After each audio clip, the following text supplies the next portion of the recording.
for joining us. Thanks, Rachel. I always forget to start the recording. So this will be recorded and available afterwards, and I'll write it up on our blog as well. So yeah, we're hearing from Martin Poulter today, but just prior to that, just to say that we do welcome questions. Hopefully, please do feel free to post questions throughout that we'll answer in a Q&A session towards the end. But we do like to be as informal as we can as well. So, do please feel free to interject or ask any questions that you would like. Just to say that this is part of our ongoing series of open lunch events. There's a link there at the bottom if you want to catch up with previous events. We record them all and do a quick write-up on the blog. Another couple of events planned. I haven't actually been able to confirm them yet, but we're hoping for one very soon with Rachel Bruce as Head of Open Science on the new UKRI policy in May, to be confirmed. And I think you're here, Kirsty, if Kirsty Wallace, a colleague from the University College London, has kindly agreed to do a talk for us on citizen science. I've just made that title up, Kirsty, so don't worry, you're not committed to that, but something on citizen science we're hoping to cover in June, which is well covered at UCL. So just to flag those up, keep an eye out for those. Oh, she's just arrived, look at that.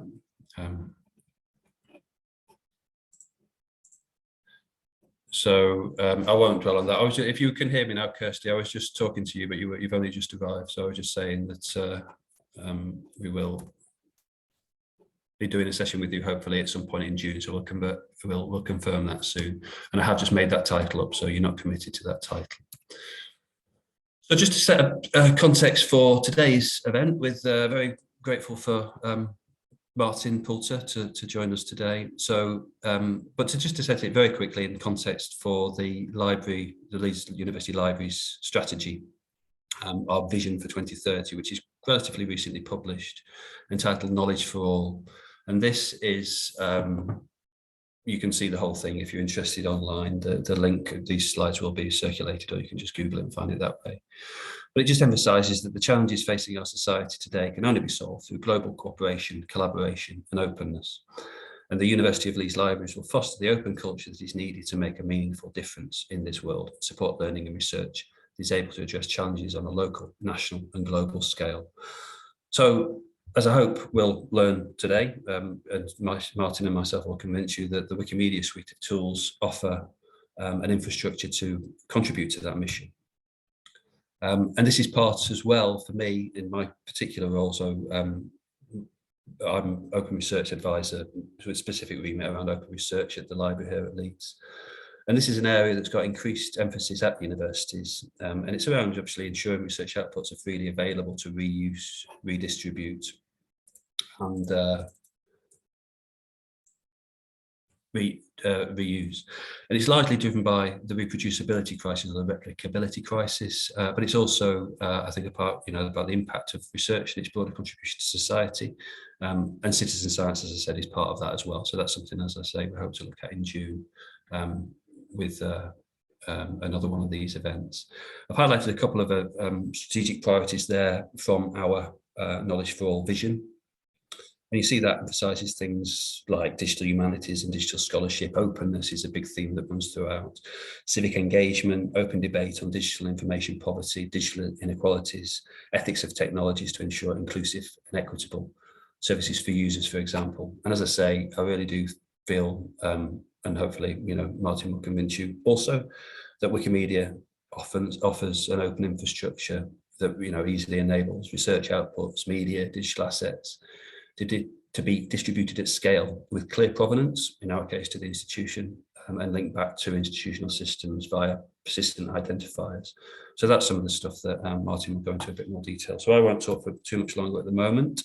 I'm hoping to have a little bit of time to show you some of the examples that we've already been working on, that frankly, Martin's already helped me with a lot. But without further ado, I shall hand over to you, Martin, if that's okay. Stop sharing and look forward to hearing what you have to say. Thanks very much, Nick. So I'll just start off this presentation. So this short talk is about two problems which I think largely solve each other. One of them is that funders, including the research councils and increasingly other things like the National Lottery Heritage Fund are increasingly expecting research outputs to be open access and reusable and remixable, and that there will be the outputs of research will feed into wider debates and into lay discussion of the topic. And it seems like they're increasingly asking for lay summaries of research as a research output alongside research papers and data and so on. So there's that drive to make research relevant to the public debates about topics, which Nick talked about in the strategic context. And there's also Wikimedia, by which I mean Wikipedia, the free encyclopedia, and its family of related sites, which are kind of an ecosystem of freely shared knowledge, which are seen by a massive global audience, but they're famously works in progress and famously incomplete and lacking in many ways. But by repurposing different kinds of research output to improve the educational content of Wikimedia, we can improve Wikipedia and get this public reach.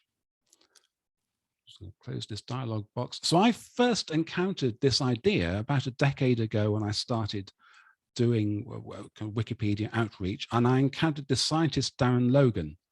And he and his team had published a paper in PLOS One, an open access journal, about urinary proteins. And they'd the figures for the paper included this diagram of evolutionary relations between different families of proteins. Because PLOS One is a fully open access journal and allows reuse of its content with attribution, he could put the figures from the paper into Wikimedia Commons, from where it could illustrate Wikipedia articles. And this illustrates here that this figure from the paper uploaded to Commons, and with the attribution and the digital object identifier, the citation showing where this has come from, and the link back to the original paper. And Darren worked on the Wikipedia article on this topic, using this peer-reviewed paper, using the figures from the paper to illustrate the article, and mentioning other research as well, and got it up to a high standard. In fact, it was a featured article. It was made featured article of the day on Wikipedia. So it was shown on the front page of English Wikipedia, which is seen by millions of people.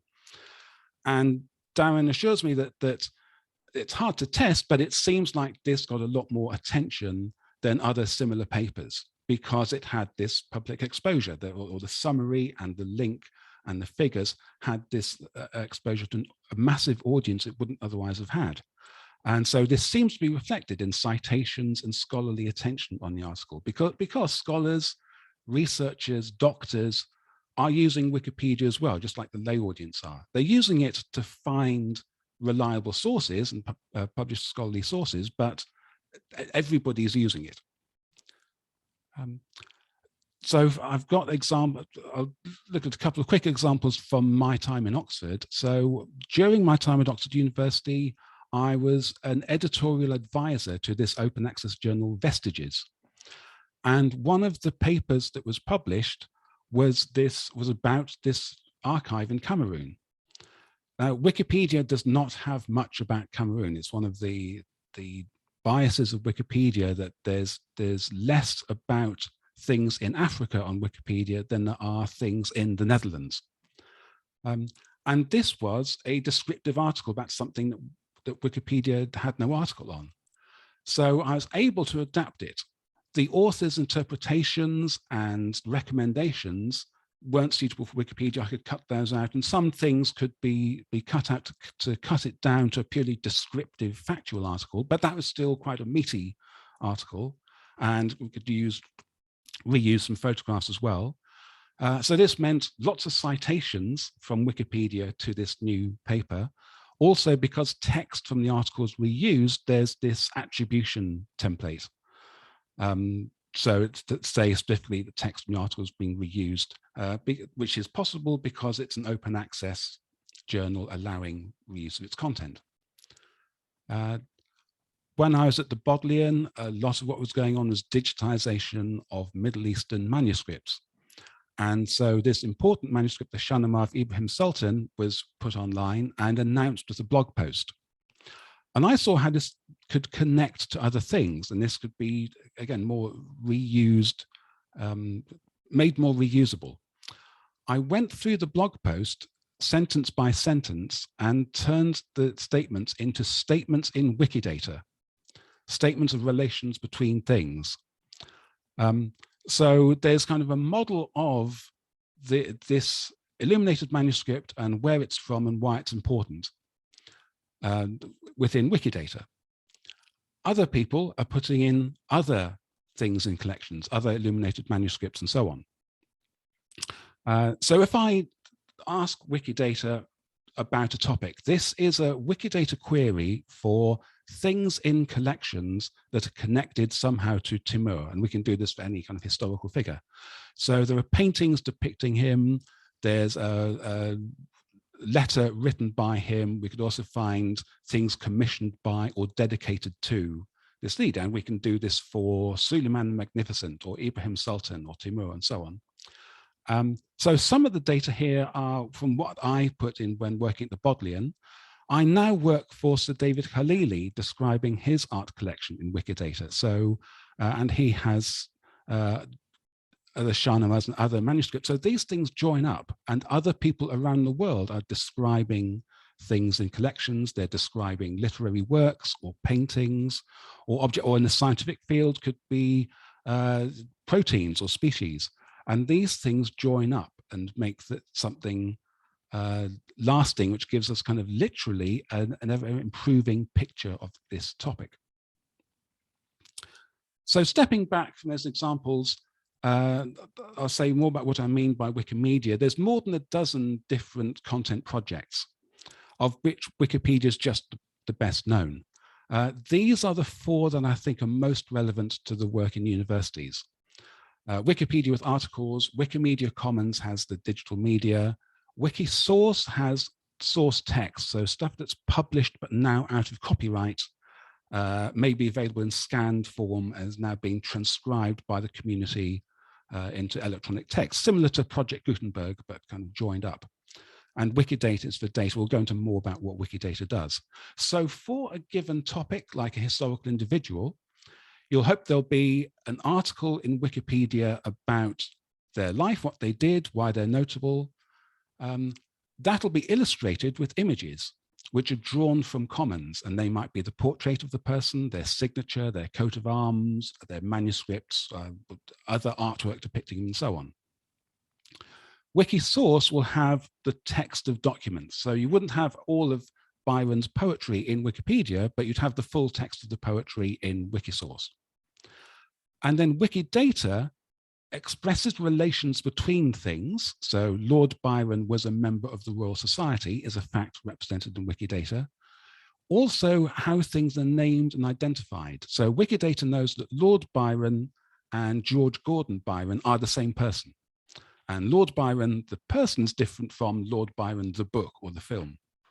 And then identifies. Lord Byron has a particular Library of Congress number. Wikidata knows that for thousands of different systems. So this is kind of the picture I have in mind and I look at when I look at a research project and saying, what can we reuse, what can we repurpose to make part of this system? Now, all of the content of all of the Wikimedia sites is free, and not just in the you don't pay sense, but in the Libra sense, in what we sometimes describe as open rather than free, and maybe that's less confusing. But on the right, we have this diagram of different copyright licenses, most open at the top and most strict and restrictive at the bottom. And Wikimedia being free means we can only use this top tier of licenses.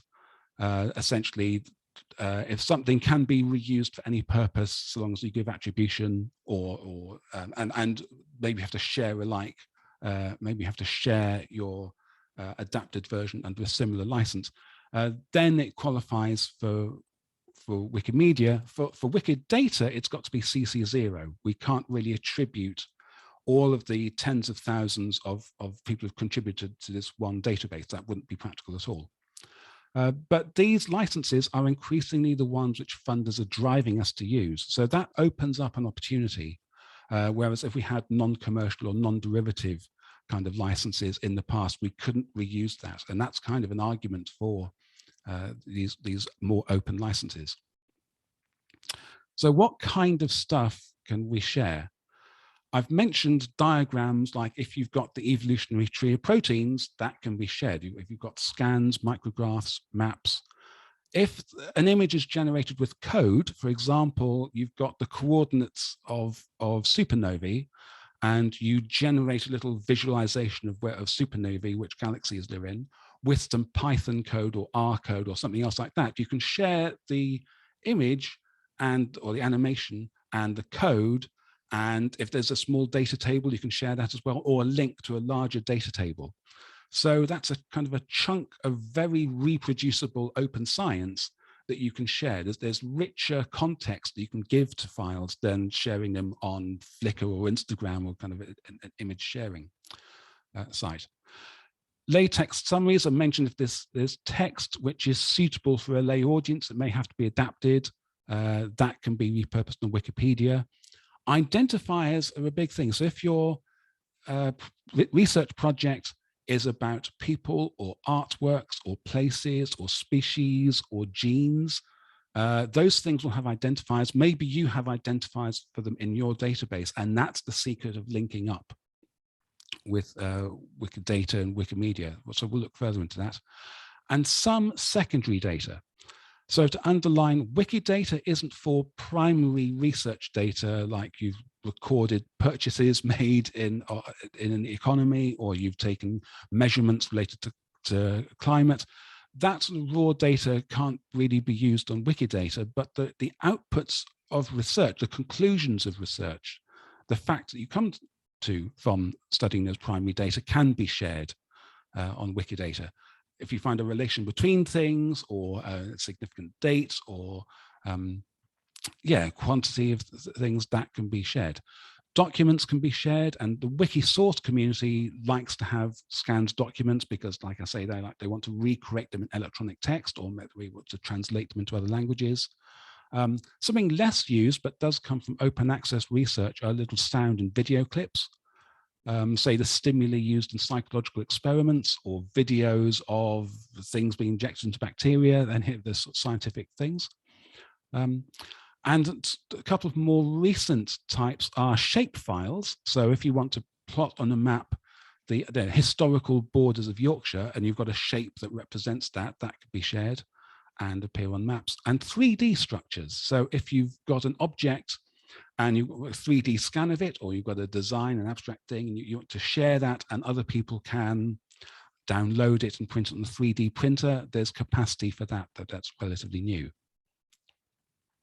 So I'll return to identifiers. This turns out to be key, especially to a lot of work I've done. What we're looking at here in the screenshot is what's called Reasonator, a site which gives you an overview of everything that Wikidata knows about a particular topic. And the topic here is Jane Austen. And so there's some, in this little capture of the site, there's a few biographical details about this person. There's some pointers to sources with more information about this person. And over on the right, we have a selection of the identifiers. And there's dozens and dozens of identifiers for Jane Austen. In library databases, in film databases, because she's been portrayed in film, or films have been made of her works. In kind of the New York Times news database, she's a topic. There's dozens and dozens of these. Each one of these identifiers can give you a link to a source of information about that topic on the relevant site. And there's lots of them. I haven't put them all on one screen, but dozens and dozens. So main function of Wikidata is linking together these hundreds, these thousands of different information sources, and showing which are source about the same thing, which give you further information about the same person, the same place, the same artwork. And so a lot of what I've been doing has been not kind of sharing text or sharing content of the site, but sharing the identifiers and using those to build links. So one of the projects was Early Modern Letters Online, which, like the name suggests, is the correspondence of intellectuals in the early modern period. And so each person on their site has an identifier. I imported those thousands of identifiers into Wikidata, and now I can ask for people in early modern letters online with their links and get more contextual information about them from other sources. So this takes a while to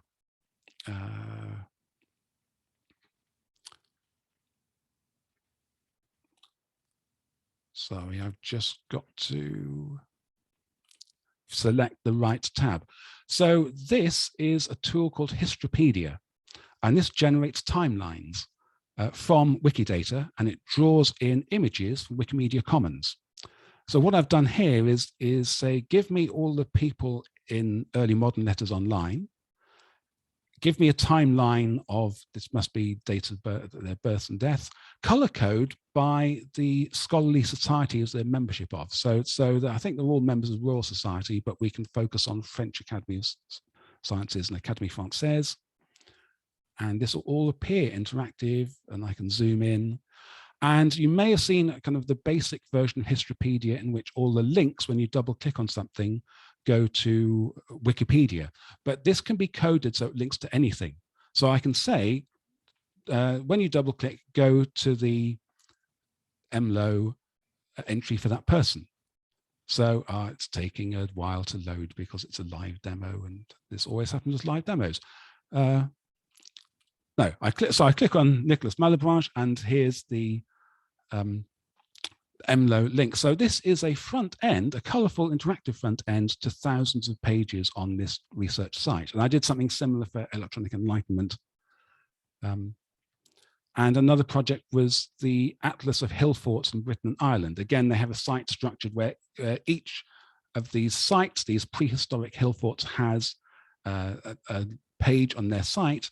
And we shared the type, the longitude and latitude, the link, and a few other fields from their database, not the entire database at all.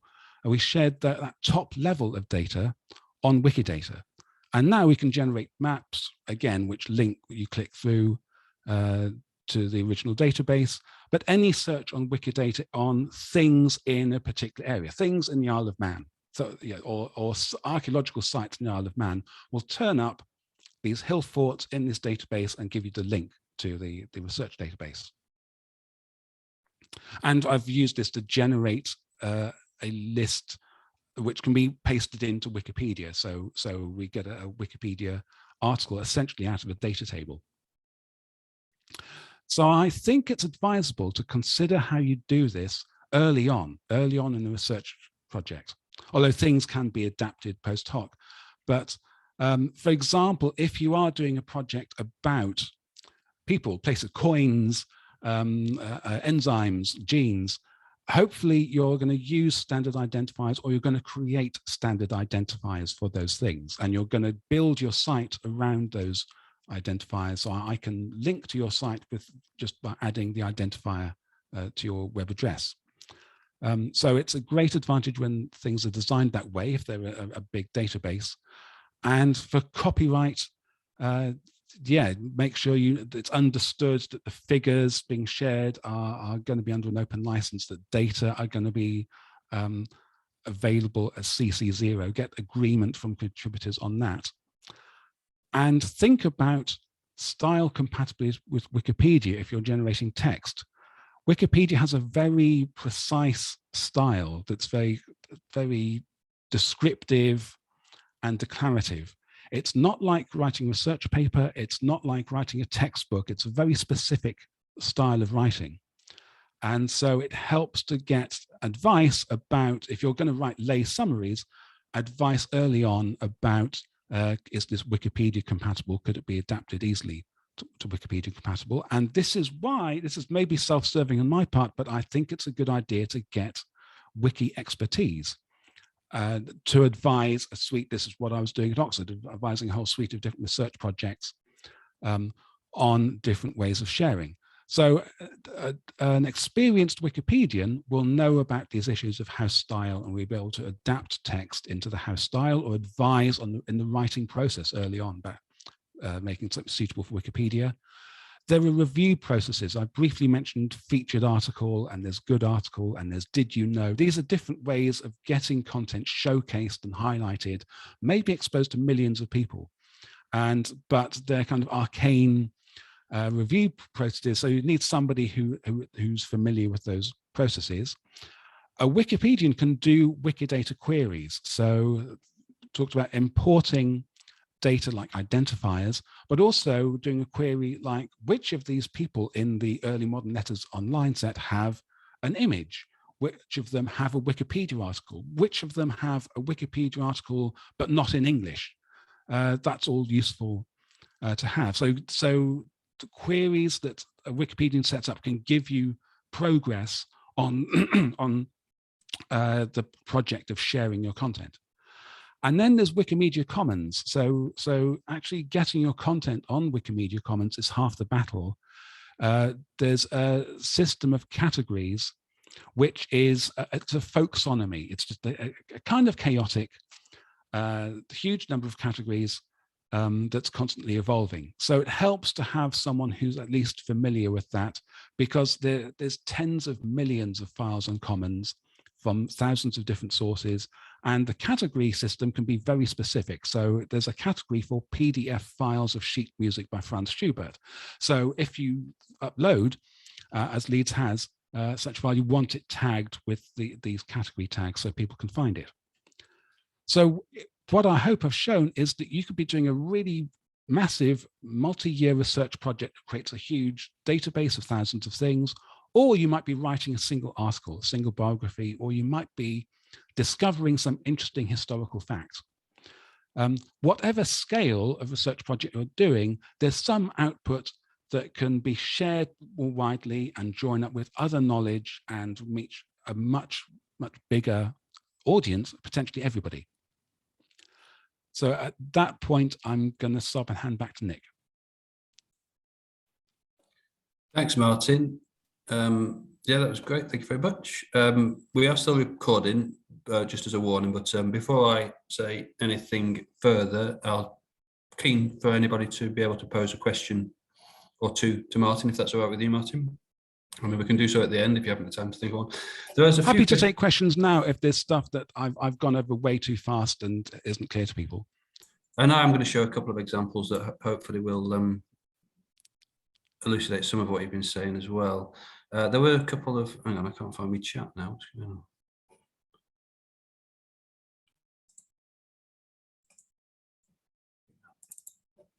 Right, sorry.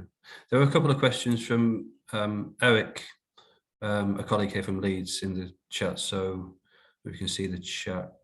I'll come back to you on some of these, Eric, because there are lots of good resources there. So he's asking on trading, in-house stars, etc. for Wikipedia. There was a handbook released recently, wasn't there, Martin? What was that? I don't know if you know what I'm talking about. I'll send you. There is a book. University of Edinburgh have done a booklet of case studies of educational uses. So I think it's great to get students to create Wikipedia articles as an assignment. But yes, you're right, Eric, it needs kind of preparation, and it can't be like a kind of personal reflection. It can't be like a lot of things, so that there is kind of online training. I don't have the link with me now, so let's stay in touch.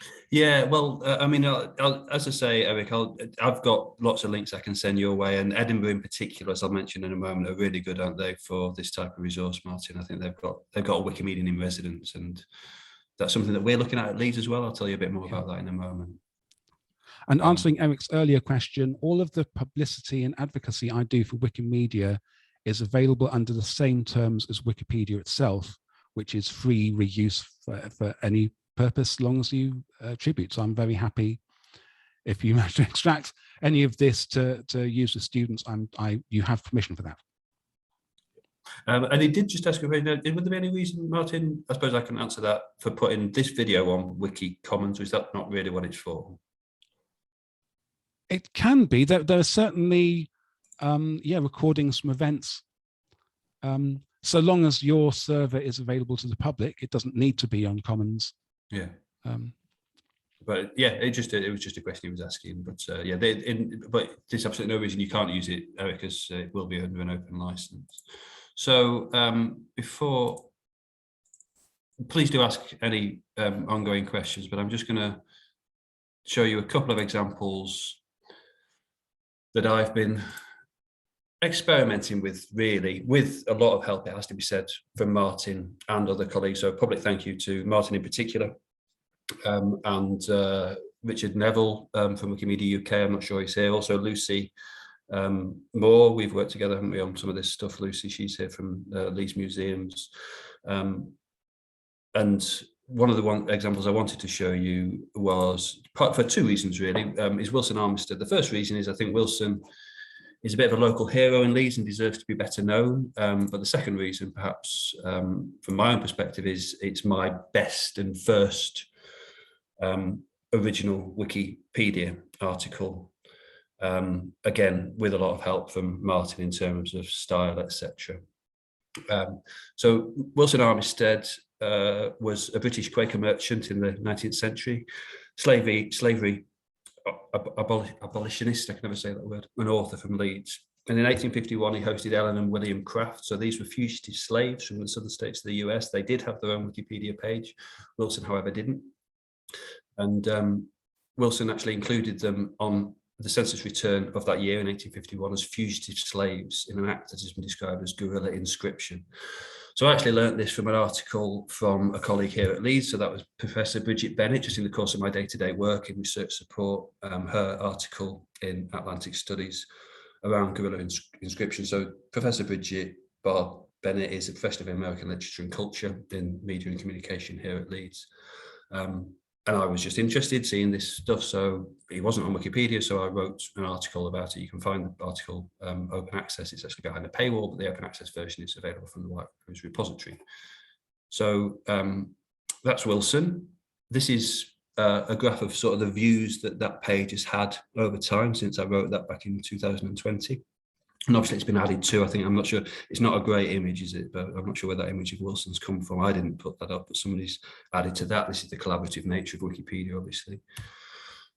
And you can see, compared with a journal article, this, a lot more people now know about Wilson Armistead than perhaps otherwise would have. That peak of over 2000 in 2020 is associated with a did you know that I think Martin just referenced as well. So we managed to get, again, with Martin's help, we got it on the front page of Wikipedia, which caused a spike in that. And I was hoping I might be able to demonstrate that this had resulted in an uptick in views of the actual research article. I did look at the numbers, and I can't actually say that in this case. However, we've done quite a bit of work with colleagues at York and Sheffield looking at links to Wikipedia.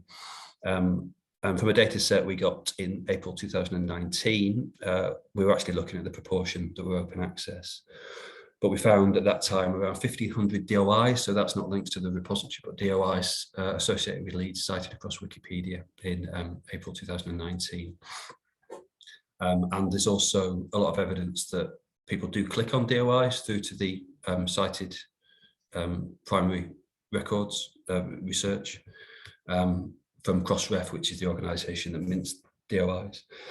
So in addition to that, we found that there's currently, I looked last week, there's 960 links to the White Rose repository explicitly. I think that makes it the most well-linked repository in the country, actually, from previously looking at this. You can look at any repository in terms of the links that come from that. You can see that's up from 527 when I last looked in 2019, and way up from 93 in 2017. And I certainly can't take credit for that growth in links. This is the organic nature of this stuff being open access and available for people who are editing Wikipedia just to reference the work that they're doing on Wikipedia. And there's also 472 links to White Rose e-theses online, up from 262 in 2019, the last time I got data. And looking at the repository, we can see it's a significant referrer to both White Rose repository research online and to the e-theses repository. So, people are clicking on these links, and there's sort of a utilitarian value to that. And obviously that's not necessarily the only reason we should be doing that, but just to illustrate that, this stuff is being used and accessed. But of course, as Martin's been talking about, we're not just talking about journal articles, and certainly from my perspective, from the library's perspective, and Lee's perspective, in the context of open research more generally, we're talking about research data as well, for example. So this was an award that we won back in 2018, and this was looking at research data management and linking it with the open science movement through the Wikimedia suite of tools.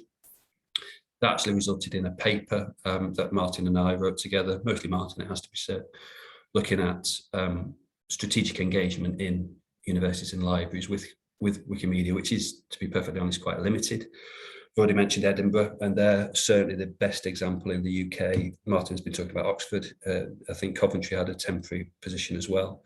And we are actually currently working with Wikimedia UK, with the hope that we can sort of lay the groundwork to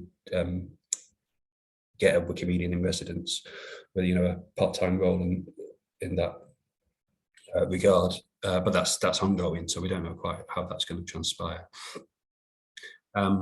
There's a quote there from Melissa Highton. She was once of Leeds, actually. Melissa Highton was here at Leeds at one time, and there's a quote from her that she, can't really understand why more universities aren't engaging with this stuff, because it's really quite a powerful tool, as hopefully you've been able to see with some of the stuff that Martin's been telling us about.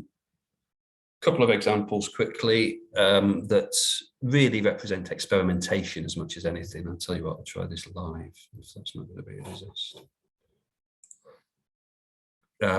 So this is a data set in our repository called Peat Map, which I've uploaded to Wikimedia Commons. I've added some structured data, so this relates off to Wikidata. So these are concepts within Wikidata. I mean, I really must stress that I'm learning this stuff as well. And again, as I say, thanks to Wikimedia UK and to Martin, I mean, I'm still a long way to go on the learning curve myself, but this is cited back to Leeds University Library. We've got a template in there. We've got an entry on there on Wikidata.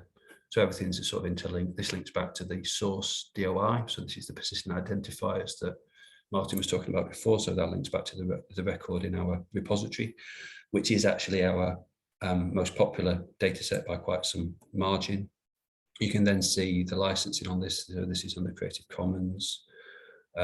It's used, somebody's actually translated this into Welsh as well, so there's a Welsh version of it, and it's used on a wide variety of Wikipedia. So it's on the English Wikipedia, on the Peat entry, which is the image there, obviously, which links back there, but it's also been translated. I don't even know what some of these languages are. Is that Bulgarian? I'm not sure. So that's quite a nice example of really just an experimentation on my part. And we're hoping to do something, more sophisticated work with that. So this is generated from a shapefile, for example. I'm not even sure what a shapefile is, but I think, Martin, you can put shapefiles into Wiki Commons or Wikidata, is that right? In a GeoJSON format, yeah. I'm not totally up on these different formats, but it is possible. And yeah, we need those now because so many geographical objects just have a point, longitude and latitude at the moment. So Russia is just like one point. So we need to have, and yeah, they have different scientific and historical uses. Yeah. So as I say, this is just an example of how we've been trying to sort of, ideally this would be built into the workflow. If you're working with, you've got a data set, how could this be exposed through these tools, and how can we as a library support you to do so? And that's one of the things that we hope to be able to do, working with Martin in the future as well. And this is linked back to all the identifiers on Wikidata, etc., as you can see from these screenshots. We've also run a few editathons, so I suppose this might relate to your question, Eric, as well. I'm certainly still don't regard myself as qualified to lead an editathon, but we have had support from Wikimedia UK in the past. There's lots of volunteers like Martin who are, have the skills and the expertise to actually help us to run an editathon. So we did one for Professor Melanie Bell in media and communication on her project. That was an AHRC funded project, History of Women in the British Film and Television Industries. And we did one more recently in collaboration with Lucas, the Leeds University Centre for African Studies, looking at, so that was an editathon, a virtual editathon because it was during coronavirus, obviously, to improve the citation of African scholars on Wikipedia. And I think we just alluded to that, didn't we, at the beginning, Martin, before, well, you mentioned the fact that there's more articles about the Netherlands and the whole of Africa, I think. So, there's a disparity for the global north, isn't there, in terms of the type of material that's on Wikipedia. That's an event dashboard, so that's a nice way of tracking this stuff. So you can see I think we had 16 editors, as a couple of colleagues on the call today were present at that as well, you see. So we edited 116 articles. That was just in a couple of hours in an afternoon. So I suppose the point for you, Eric, is, very happy to work with you to organise a session with Wikimedia UK, and we do have some resource to do that now to actually, teach us how to use Wikipedia, if that's useful, or anybody else in the university. So as I say, what next? We are hoping to run a series of editathons, perhaps one per faculty. Perhaps look at some Wikidata hackathons again. Conceptually, I think sometimes, certainly for me, Wikidata has been a bit harder to get a hang on. Hopefully, Martin's sort of elucidated that for us today. Really like to work with specific research projects that might lend themselves to Wikidata.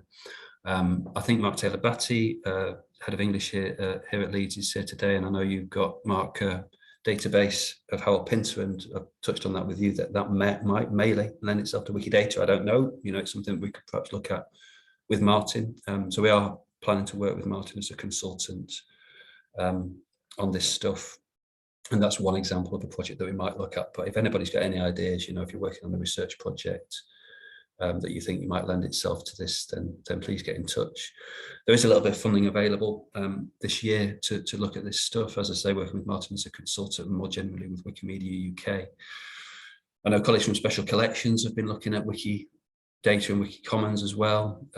So to me, that's one of the real powerful things about this stuff as well, is the interdisciplinary nature of it, the inter-silo nature of it, both within the library and across even the civic area of Leeds. So I've got colleagues here today from Leeds Libraries and Leeds Museums, and we've talked to them in the past a little bit about potentially getting together a community of practice, and trying to upskill one another and work together on different projects across our different organisations. And that's another reason that we might need, a Wikimedian in residence, someone whose job it is dedicated to this, because at the moment it's just a sort of bolt on that I'm sort of learning about and how it might relate to the main parts of my role. So yeah, that's where we hope to go with this. And that hopefully leaves us 15 minutes for questions, if there are any. So I'll pause there and open the floor. I'll tell you what, as well, I shall stop sharing, and if people do want to put the camera on, you're very welcome to do so. I wanted to address what was mentioned by Lucy about decolonisation, that Wikipedia is very conscious that it draws from the scholarly system and system of scholarly publishing, which is largely a North European, North American system. And Wikipedia has its own biases in it's dependent on volunteer labor. So who turns up? Well, it tends to be white men who are weird in Western educated, industrialized, rich democracies. So it aims to give a sum of all human knowledge for everyone, and it's very biased in and there's well-publicized gender bias, and there's geographical biases. And I've done research into kind of cultural bias, how art on Wikipedia is Western art. It's like paintings done by Italian men. And there's whole other cultures that aren't really represented. So it's a core goal of the Wikimedia community and the Wikimedia organizations to address this, and to readdress people and communities left out by traditional systems of knowledge. So I think there's an opportunity in, say, research that's being done in Africa by researchers and published, just reusing, making that more available. There are other projects like, say, oral citations, so we can use the testimony of community members of Indigenous people as a source. And there's quite radical things like that, but there's a lot to be done with the kind of existing published sources, repurposing them, repurposing photographs and other things. So it's core. So yeah, what improving Wikipedia is, and I know that's how the cultural sector, museum sector, also see that kind of redressing this horrible legacy. So I think that there's lots of overlap in what we're trying to do, and things like you've done, Nick, with the African themed editathons. That's great work, and ideally we want an ongoing community of people who dip into this work again and again. Yeah, thanks, Martin. I was just saying in the chat as well, my first exposure to an editathon, my first experience, I went up to Edinburgh, who do have a Wikimedian in residence for a Women in Red editathon, and that's the red. It refers to the red link, doesn't it, Martin? So if there isn't an entry on Wikipedia, the link is red. So Women in Red is women without links. So it's to address the fact that I think it's gone up now. It's about 19% of biographies on Wikipedia are women compared to men. So it has appreciably changed. I forget the exact numbers, but there are percentage points up that the proportion of female biographies have gone up, and there's a distinct bump in quality. So the biographies of women scientists on Wikipedia have a noticeable bump in quality relative to other biographies because of the heroic work that's been done by different organizations like the Bodleian Library when it hired me, but there are some amazing heroic Wikipedians out there who've done hundreds of biographies to address this balance. Mm-hmm. Just getting through. I don't know if you've picked up any particular questions, Rachel, in the chat. Oh, you've done a page, Lucy, for the Anti-Slavery Association. I want to do one for his book as well, which is a red link on that page at the moment, which again might come to Wiki source. I don't know. A Tribute to the Negro, it's called, which is still used in anti-slavery education in the States now, I think.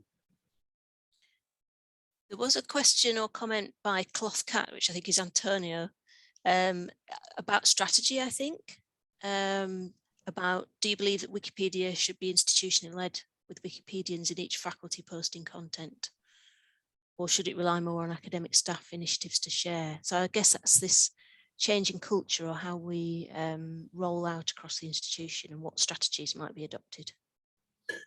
Yeah, before that as well, can I just allude to, so Eric's pointed out as well, and I think relates to that same question, he's sort of saying that your academic promotion, H-index, measured citations, all this kind of thing, and there's a lot of discussion around what we value in research, and that's part of the research culture conversation here, and the fact that you're obviously rewarded for getting high impact journals and that kind of thing, but there are other things that the university and the sector could do to improve the rewards systems around this kind of stuff.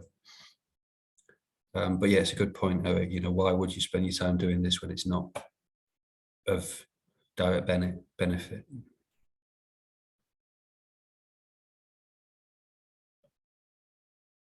Yeah, and Lucy's just saying that the Women's Network here at Leeds, did you run that one, Lucy, the Wikithon earlier this year?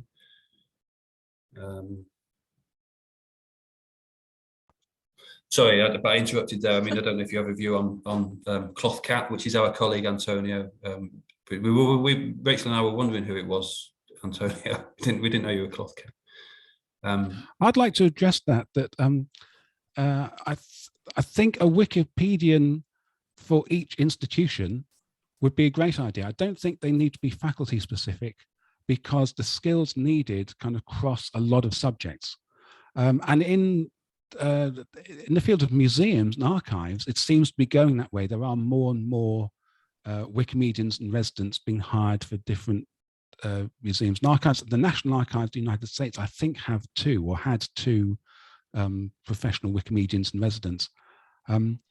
And that's just seen as an increasingly important thing. Just like a museum will have a social media employee, who reaches a big audience through Instagram and Twitter and Facebook, well, you reach a big, maybe even bigger audience through describing your catalog on Wikipedia. So that's increasingly been seen as an integral part of cultural heritage institutions. And I think we don't rely just on academic staff offering up stuff on their own. They need support, because it is possible to have a bad experience. It is possible to put something on Wikipedia and think Wikipedia will be glad of it, but there's some difference. The style isn't, the scope isn't quite right, style isn't quite right, and then someone deletes it, and then the academic feels, well, this is a waste of time, and this was a negative experience. And if they just talked through to an experienced Wikipedian beforehand, that could have been avoided. Maybe they had to make some change or had to tell people what they were doing. So it just needs someone to kind of socially smooth over. There's a bit of technological skill needed, but it's almost the social skill of working with university staff, academics, librarians, and so on, and this huge group of the most pedantic people in the world who are using their pedantry for good, but they're very pedantic and meeting the expectations of each group. See, Eric's come on camera. Did you want to speak, Eric?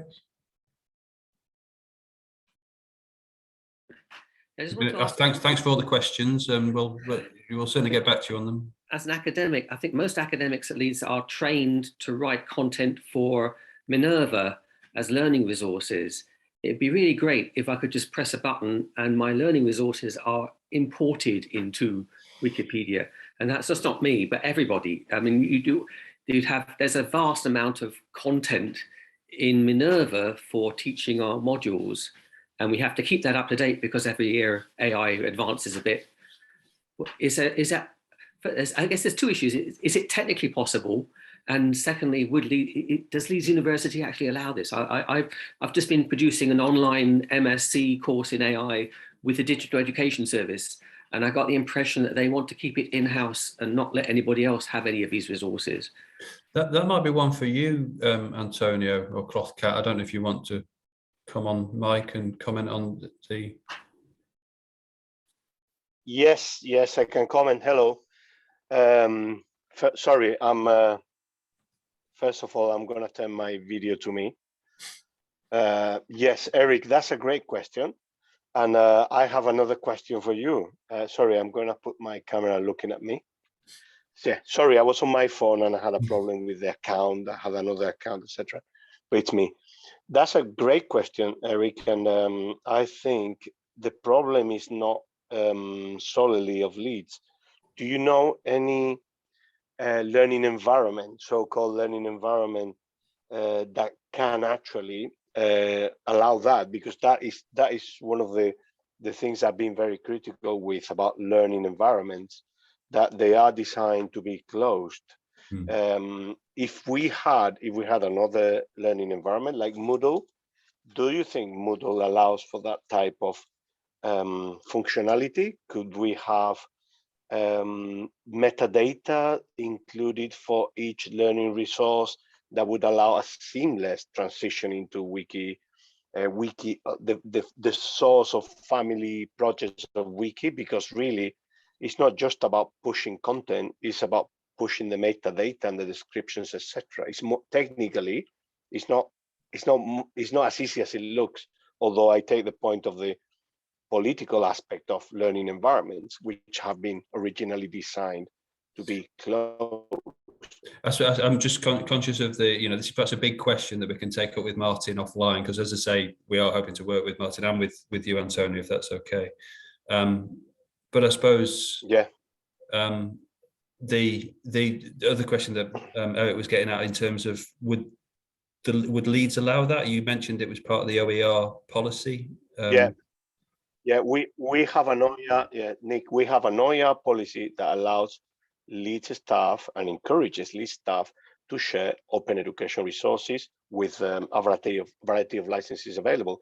Our multimedia management system, MediaSite, allows members of the staff to push content from their recorded lectures, whether it's ad hoc recordings or lecture capture, push that content into Video Leads or YouTube or both, and attribute a Creative Commons license. Once things are with a Creative Commons license, then not only the lecturer, but anybody else in the world can actually incorporate that to Wikimedia.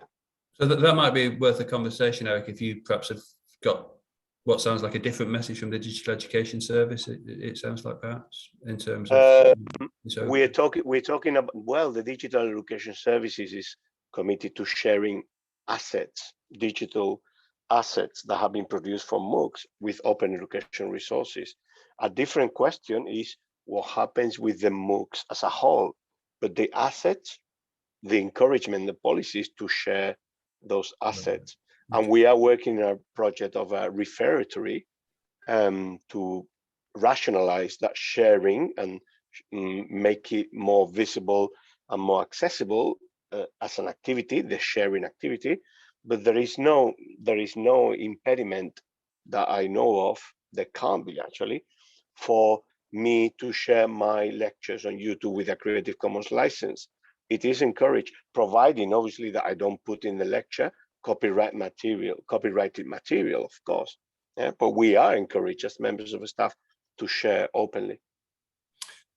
Thanks. I'm just conscious of the time. I'm in no particular rush, and I'm happy to stick around, but people may need to get off. But I'll hang around. I did just want to highlight there's a question from Chris. Perhaps we'll take as a final formal question before we stop the recording. But as I say, I will hang around for a few moments. So Chris is asking, and I think this is something I've discussed with you, Martin, in the past, that still come across a fair amount of researchers, academics who are skeptical, to say the least, or hold negative perceptions of Wikipedia. Do you have any particular suggestions or ideas how we can try to overcome those sorts of perceptions? Yeah, I also wanted to endorse Lucy's comment from earlier about look at the women in red pages. There's something we can all do, is look for those lists of women who aren't on Wikipedia but should be. And if everybody does one, then we make a huge advance. But yeah, I thought a lot about skepticism and resistance from academics or people in cultural heritage or their managers.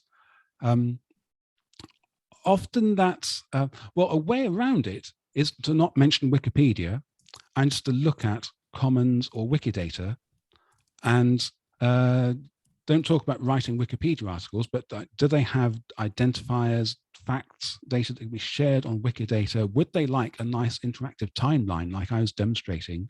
Or would they like an interactive map with links and images that pop up of the geography of their subject? And yeah, they respond to that. Doing a Wikidata query for what Wikidata knows about and showing that it's incomplete. So so ask Wikidata for archaeological sites in Sicily, and you show it to an archaeologist, and they go, well, that's not all the archaeological sites in Sicily. Oh, well, do you have a list? Do you have a table or spreadsheet which could fill that out? So showing how imperfect it is a boon, because that's something that they can add to. Showing the views that images get. It's when we're dealing with art and images, as my present job, to say this got millions of views, that's enormously persuasive, because it's more for any big cultural institution, the National Archives of the State, the British Museum, the views of content on Wikipedia articles are many times more, 50 times more than on their own website. And that's true for the Bodleian, the Ashmolean Museum, and so on. It's the main way the public encounter those collections. And probably the main way people hear about urinary proteins and what they are by the Wikipedia article rather than the paper in PLOS ONE. So reaching an audience is also persuasive. Yeah. And also, I think, addressing academics' misperceptions of how Wikipedia works, because they get the idea that it's a total free-for-all. It's the Wild West, anything goes. It's just people throw in their opinions. And when they try to submit something to it, they get the opposite perspective that, oh, this is really restrictive. They're really precise, and they're really restrictive, and you put stuff in and other people will edit it or delete it. And so that Wikipedia actually works like we've always been taught the scholarly process works. And you kind of explain how Wikipedia works to academics, and it's how they already think academia works.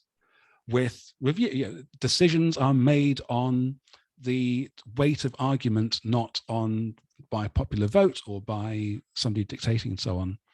So it's showing people look behind the scenes, how an article is developed, why some things are deleted or excluded. I think you can change people's minds that way, and you can change enough. Some people you can't, but you can change enough people's minds to get some work going.